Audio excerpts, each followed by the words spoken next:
and welcome to the Rest is Football with, just Micah Richards and me, Gary Lineker. Unfortunately, Alan is unavailable. This is the morning after the Champions League stage finished. Micah's punching the air in elation, much relieved, obviously, because Manchester City went through and we don't have to suffer the nakedness of Micah Richards. Suffer? Is that what we're calling it? Suffering? I don't know what other word I can use under these circumstances, but it would have been... more exciting? I don't know what the nation would have made of a naked Micah Richards, and hopefully now we'll never find out. There were 18 games last night and 64 goals, 3 hat-tricks, and all 5 British clubs are safely through. 3 to the actual last 16 and 2 others in the playoffs, of course, Celtic and Manchester City. So, Micah, you were working with CBS. I just wondered how you did the show. I presume you didn't just focus on one game. No, we had all the games simultaneously. It was really good. Like you said, 64 goals. There was a goal like every couple of minutes. It was quite difficult to do because I would say it's like a football or a final score, should I say. They did the goal show here. I think that's how I watched it. Yes, because you want to see all the goals and the table and everything, don't you? It was great. It was chaotic, but and you couldn't quite work what was going on. Neither could they in the studio on occasions. But that's understandable because it's a first. Yeah. It was a bit all over the place, but it was a great service to go around. It was exactly like you said. It was like a final score or a Soccer Saturday, but with the goals, which is So I always think that final score and Soccer Saturday are more like a radio program. Yeah. But in these circumstances, it was difficult because there were so many games. So were you doing exactly that? Just jumping in and we talking was doing over exactly it? Yeah. that. But we wasn't in vision. So, sometimes Soccer Saturday. So it's almost like co-coms, really. But there was only one game I was worried about, really. And that was a City game. And not just because it was City, because obviously if City go out, I have to go on Match of the Day naked. And we all didn't want to see that. Micah, can I just say one thing now? There is no way, no circumstances which would have allowed you to go on Match of the Day naked. Now, maybe in your Bill Grundys, but as I did it myself. But there's no way we would have allowed you. I don't think, especially for the repeat. Can you imagine on Sunday morning, there they are, and people wake up to see you start bollock naked. It'd have to be a cold studio, wouldn't it? Yeah. Yeah, so you must have been slightly edgy at half time, though. Oh, honestly, guys, I was thinking to myself, surely, because I watched Brugge. So I've got the app called Y-Scout, which I use. It gives you all the videos of the teams or individual players. And I watched 5 hours of Brugge. So I looked at the Aston Villa game. It's when Tyrone Mings picked up the ball and gave away a penalty. Do you remember that incident? Yes. That's the goal that they scored. The first goal against Sporting Lisbon was an own goal. The goal against Celtic was an own goal. So I'm thinking to myself, Man City can't possibly lose this game in any way. They've got a couple of decent players. Hans van Aken, the Belgian in midfield, really tricky, bow-footed, can play a pass, can see a pass. They've got Zolis on the wings as well, who makes direct runs. I thought the only way they can really score is maybe on a counter-attack, and what goes and happens. It was the same thing. Kovacic, Man City had so many players forward, and you're thinking, Kovacic, you're there to protect. He's tried to dribble. He loses the ball. Big, massive space in the middle of midfield. I'm thinking to myself, this is going to be a goal. And when they went 1-0 down, I really was sweating. I was. And I had about, I'm not exaggerating, about 100 messages saying, ooh, get ready to get your kit off, Big Meats. There's moments of madness you can end up regretting, I know from my own experience. I'm not doing that again. I'm never having a bet like that ever again. It's ridiculous. I don't even know why I opened my big mouth to start with, to be honest. I mean, to do it on one game as well was very... bit too much bravado there, I thought. Oh. We live and we learn from our experiences, Micah. Correct, we do. You got away with it. And as did Manchester City. Hugely important for them to turn it round in the second half. I still think there's certain parts of the game I don't like. I think they, understandably with what was on the game, you lose and you're out. But there was a nervous energy. The ball was forced. I think Man City at times, when they've had a Mahrez in the team or even a Doku, they brought Savinho on a second. They need players who can take people on in wide areas. It goes out to the wide people. They come back round, they circulate the ball, and then they just become a little bit too predictable. I mean, Guardiola has to provide the width on the left, and he's a centre back, you know. But going into the weekend against Arsenal, I just don't know what to expect, and that's crazy saying that about a City side who have been so consistent over the last 6 or 7 years. I suppose it's interesting to see how they react to this sort of situation, but yeah.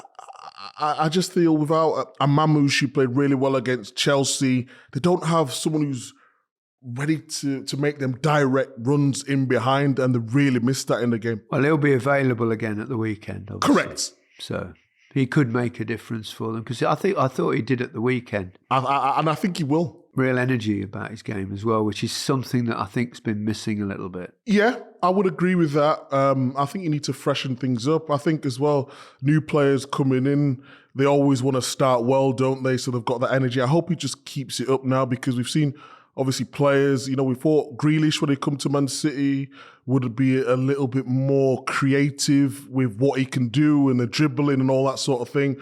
I hope he just doesn't fall into the system of Man City, because he's got so much more to offer than that with his pace. City finished 22nd in the league. It's a long time since they finished 22nd in the league. What it means, of course, I mean, there is a draw, and that draw takes place tomorrow. I wonder why they've done it like this, because it's pretty much stipulated down to basically just 2 teams that you might play in this playoff stage, when they could easily have done it, couldn't they, from 9th place, 24th, and so on and so forth. But I don't know, maybe they just wanted to eke out an extra little TV show. So Manchester City will play either Real Madrid or Bayern Munich, who obviously just finished at the outside of the top 8, and that's going to be one hell of a 2-legged tie, whoever it's against. They do always seem to get Real Madrid, so I sense it might end up being them. We shall see. I hope it's not Real Madrid, because Mbappe's picked up form, Vinicius does what he does, and that man Rodrigo, who was electric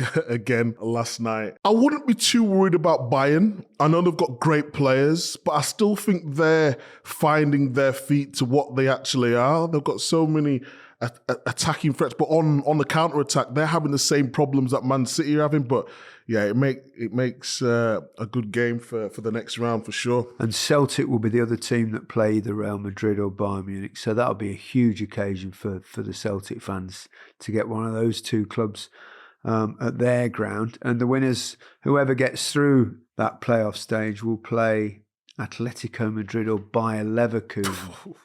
Some big ties ahead for Manchester City or Celtic, or Real Madrid or Bayern Munich. So a quick shout out to Celtic as well. We talked about the format, didn't we, at the very start?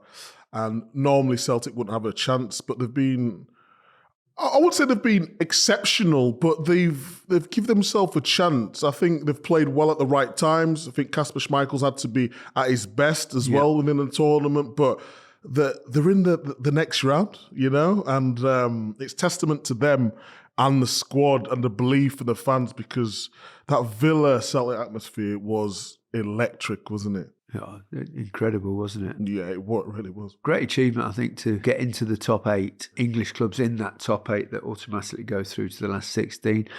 And a hat-trick for friend of the pod, Morgan Rogers. I was so happy. I was so happy for him because when he come on the pod, he's one of the favourite interviews. I think we would all agree that what we've done. He was so articulate, but humble, but sort of confident at the same time. And he just said he wanted to add goals to his game and to get a hat-trick in the Champions League. He's immense. And to see the step, he was playing Championship. To go from Championship, then to the Premier League, then the Premier League to the Champions League. And yes, some people say, oh, it's only against Celtic. But Celtic are a good team. So, yeah, I was made up for him. I think it's a real achievement for Aston Villa. Having said that, Ollie Watkins' penalty, I felt for. His left foot gave way. It's a bit like the John Terry one, wasn't it? And then the ball hit his other foot and it kind of loops up in the air. It was one of the most comedic and probably worst penalties I think I've ever seen. Those things can happen, of course.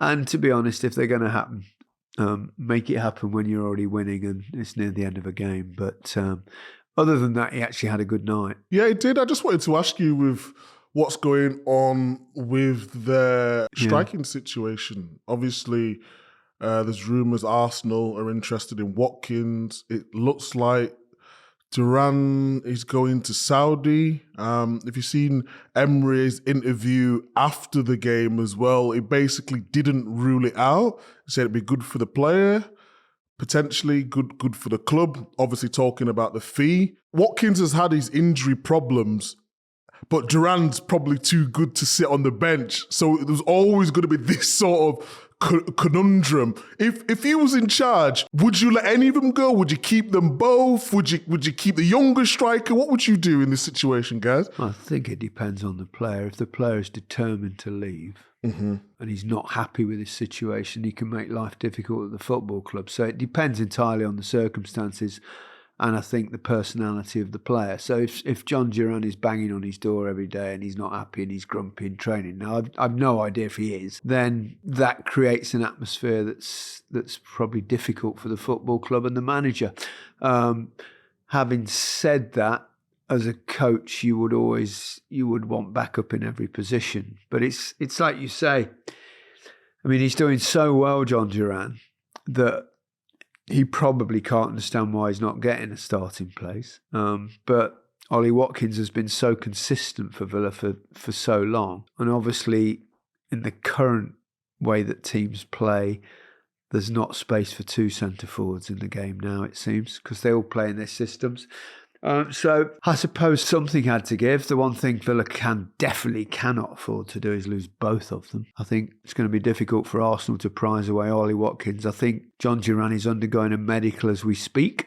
Is he? That's the latest. So that definitely seems to be happening. I think it's more interesting that a player at 21 years of age would go and play in Saudi for it's Al Nassr. Now, he might end up with the same problem there, of course, that he has at Aston Villa with Ollie Watkins, because they do have a certain Cristiano Ronaldo in the side. And I tell you something now, I don't think he's going to step down and sit on the bench. So unless they play a different kind of system. But it's 21 years old going to play there. Can't play in the Champions League, obviously. So it's a bit of a statement. But then I'm not going to judge anyone because, you'd probably get security for life from a deal like that.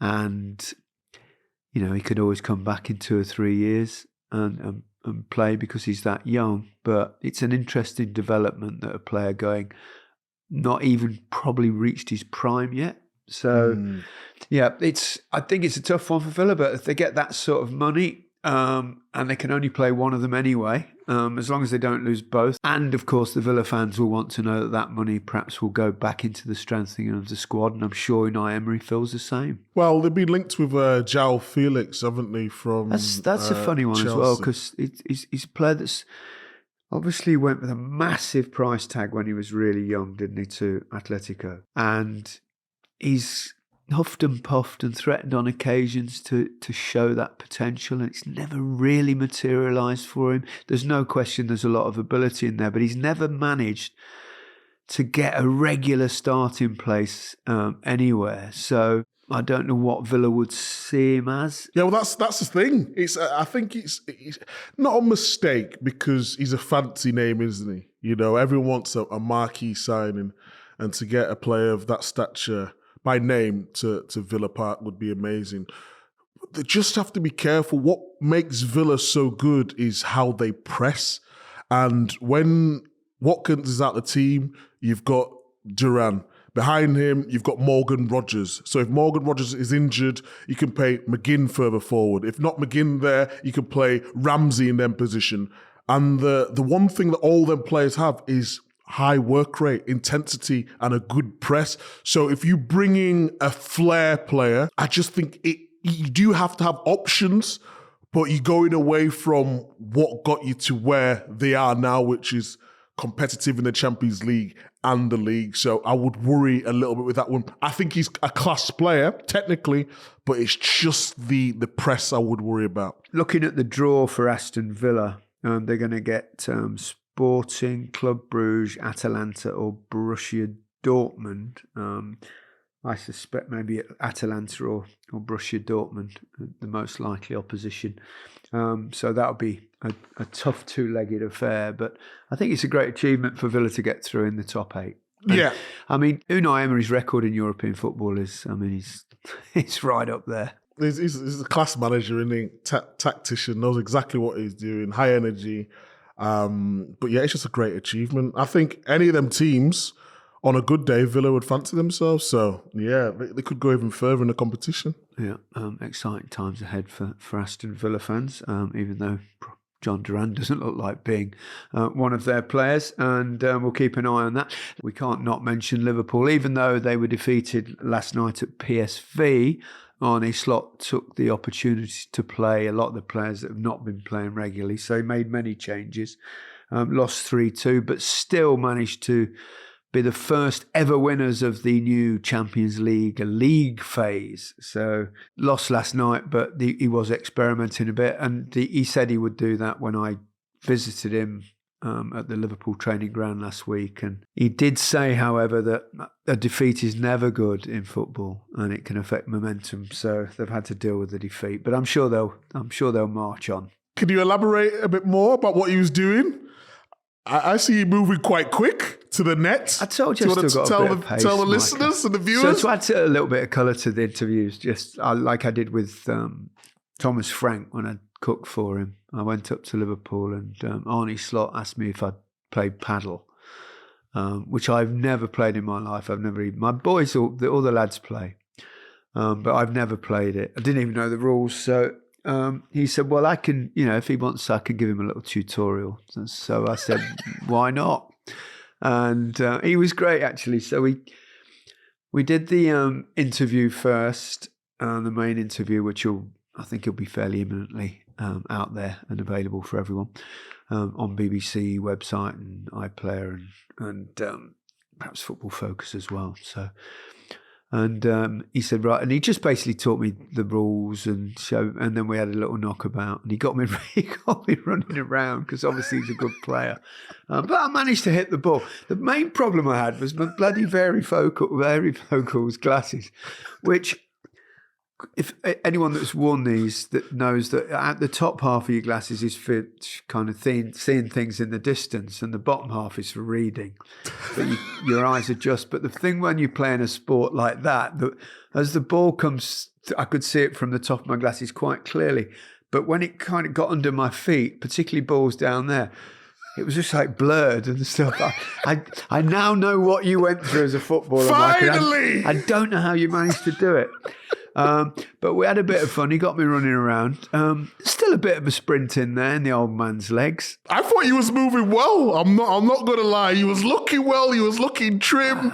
You had the gear. You had Nike on as well, didn't you? Night gear. It was just some of the training stuff I've got from upstairs. It was obviously that, but I just want to stipulate that I do not have any kind of deal with Nike. But if they want a paddle superstar of the future, then I might be available to offers. But I tell you what, a lovely guy, Arne Slot, genuinely. He gave me so much time, and we played the paddle for, I don't know, about 15 minutes, and we had knockabout. And I was completely out of breath. He wasn't at all because he got me running around. And then afterwards, we went and sat in the change room and just chatted football for half an hour with him and his coaching staff. So what would you say from the interview is his main strength? I know you said he's a good guy, but what do you take from it that you can say that's one thing he's really good at? Assuredness, a confidence, which is a similar thing. You can see how organised he is, how he understands the game really well tactically, talks about it. The calmness as well, I thought was interesting because a lot of coaches are, they're kind of energetic and aren't they? And, you don't see that from him. But I'll tell you what has struck me most about being inside the training ground, though, was the culture and the way everybody was. And there was, and you would expect this when things are going really well, but there was a real kind of joy about the place and bit of camaraderie, and all the players came down to say hello, or most of them. The ones that you're not slagged off. Yeah, well, yeah, I leave that to the pundits. That's one of the reasons I went into actually presenting was Micah, was so that I wouldn't have to slag players off too often. And now I do it on the podcast. Well, we don't, because we understand, footballers. But I think they've got a really good culture there, and I think that's one of the great testaments. And he said this himself, Arne Slot, to Jurgen Klopp and what he left behind there. But I think the thing that comes over most about Slot was his absolute love of the game and the tactical side of the game, and he's really thoughtful and eats, sleeps and lives football, I think. So they're safely through. Liverpool will play either Monaco, Brest, Paris Saint-Germain or Benfica. I suppose Paris Saint-Germain will be the favourites to play against. It'll be either Liverpool or Barcelona. That'd be quite an entertaining tie. I tell you what, PSG now they really are playing well. They're playing more of more like a team. I feel like because they've had superstars in the past with Neymar and Messi, and even going back Ibrahimovic.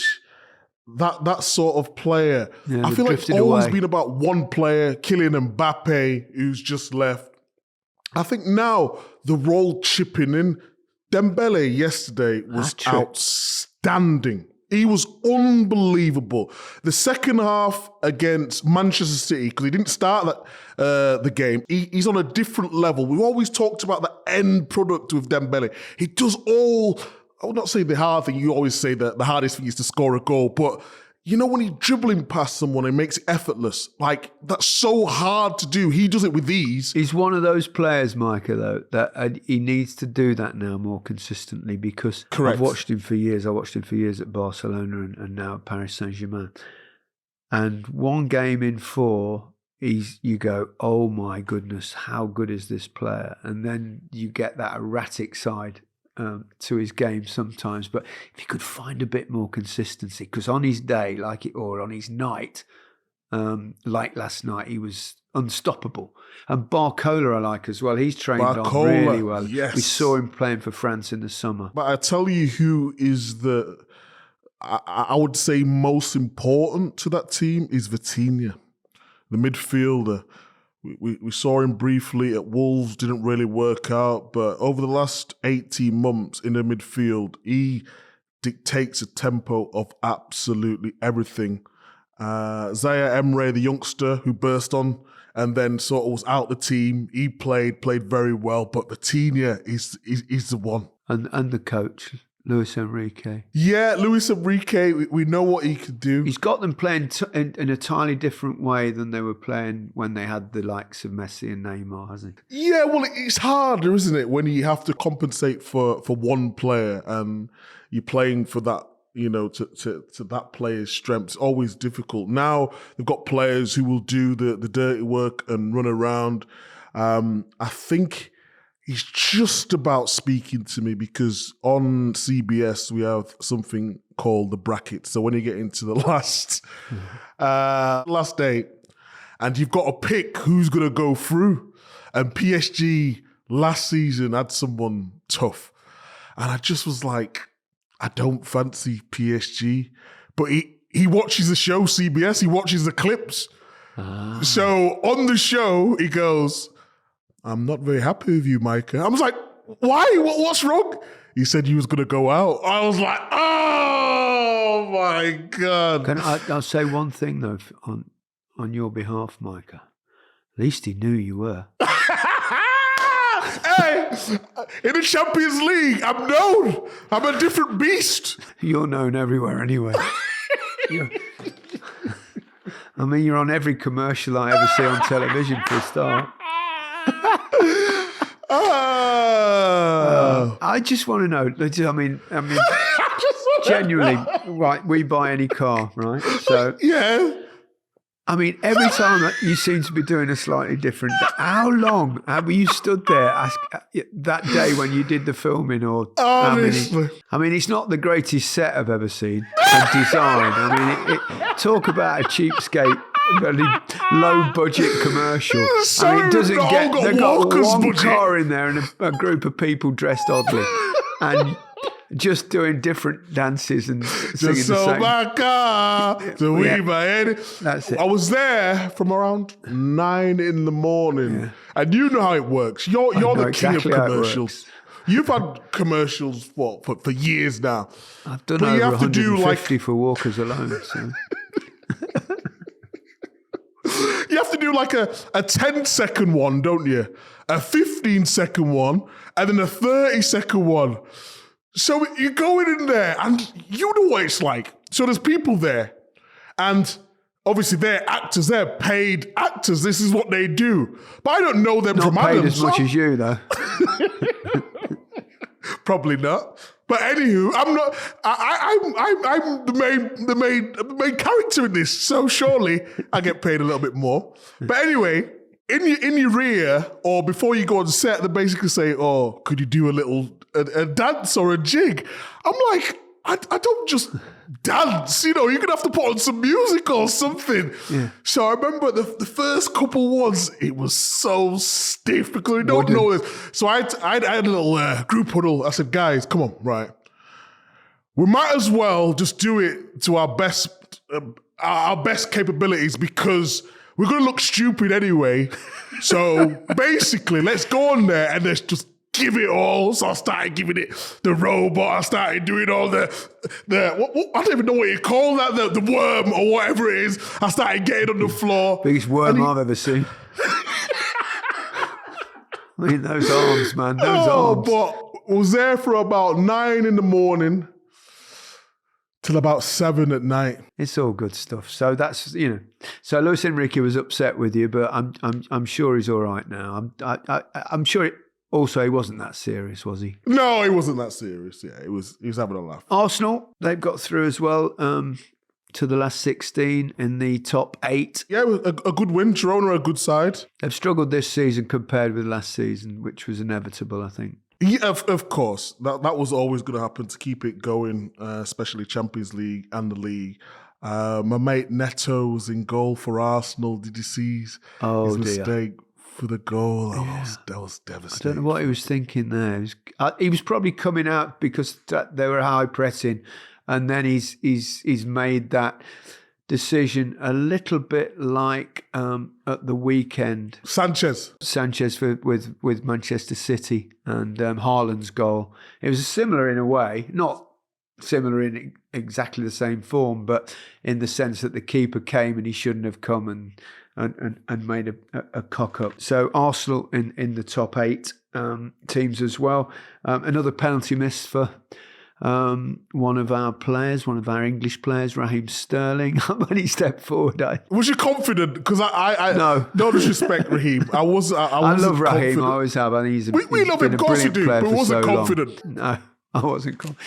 Do you know what I like about Raheem is that he's always willing to put himself up for it. He's never afraid. And I tell you what, if there's a penalty next week and he was allowed, he'd grab that ball and go and take it. And I admire him for that. It's one of the reasons that he's had the career that he's had. And I know it's not been probably what he would have wanted over the last couple of years. But I wonder if that's because he played so much football at a young age, and I don't know. Maybe he'll come back and get back to the form that we've seen in the past. Maybe. I mean, it's always hard to know when the peak of a player is. He still works hard. He can still do a job. But yeah, it's not worked out for him at Arsenal like we would expected. Obviously, he's had a few injuries. He's been on the bench a couple of times. But yeah, Wanyeri is the one. He took his goal so brilliantly well. Again, a player so young, taking a little bit of pressure off Saka on that right-hand side. And again, Arsenal have produced another gem. Yeah, they'll have a chance in this tournament, as I think will Inter Milan. Beat Monaco 3-0 last night in a Lautaro Martinez hat-trick. The third of the hat-tricks. We've mentioned the other two, haven't we? So I think they have to be one of the favourites, Micah. Going really well in Italy as well. Have you seen Inter Milan play this 3-5-2 formation? Yeah, they play it well, don't they? Oh my, it is amazing to watch. You got your centre half, my man Bastoni. He plays like a winger at times, or a number 10. They've got Pavard. Do you remember Pavard? Do you remember the goal he scored when he absolutely outside Argentina. Yes, that game, unbelievable. Yeah. Denzel Dumfries, who does really well. They're just really organised, but they can go from back to front so quick. And then they've got the two strikers able to press with Martinez and Thuram. And then Mkhitaryan in the midfield. They've just got the balance absolutely right. I think if Man United are looking at a system, and I know it's a bit different because he plays 3-4-3, but that 3-5-2 with two strikers, it just gives you a little bit more going forward, and the balance of the structure of the team just looks a bit better. So, while you mentioned Manchester United, Mike, I mean, it's obviously another big story the last couple of days again. That Amorim's come out and talking about Marcus Rashford and saying that, well, basically said his work rate's not good enough in training, and he would accept him back. He needs him back if he can change. I mean, that's very, very public. I suspect some sort of last resort. We don't know what's obviously going on with Marcus, and he's quite possibly got issues outside the game in his head. Who knows? But it's sad, isn't it? It's so sad. I think so. It's so sad. I mean, just looking at it from a human perspective in terms of a player with all that ability, the fact that the manager's calling you out publicly doesn't really sit well with, not just me, but the fact that I would love to know the full story. I would love, because I've got people who are close to Marcus texting me saying it's a tactic because they want to get rid of him. That's what I've heard. I don't think that. But, that's what... I don't see how talking about him publicly and so damningly would help you sell the player. But this is what I don't understand. But Marcus, surely, guys, we've been footballers.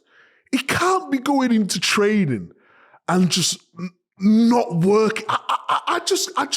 I can't believe. And if that is the case, why haven't they just got rid of him? Like, why has he not got on loan? Or why is he just say, okay, we'll take the loss on some of the wages, but we want you out? If he's that much of a problem, why is he still training with I heard he's training with sometimes the 23s, sometimes he's training with the first team. I just don't get the whole situation. It's bizarre because the manager keeps coming out and saying that, we could have done with Marcus, we need injection of pace, and you've got that, but he's not using him.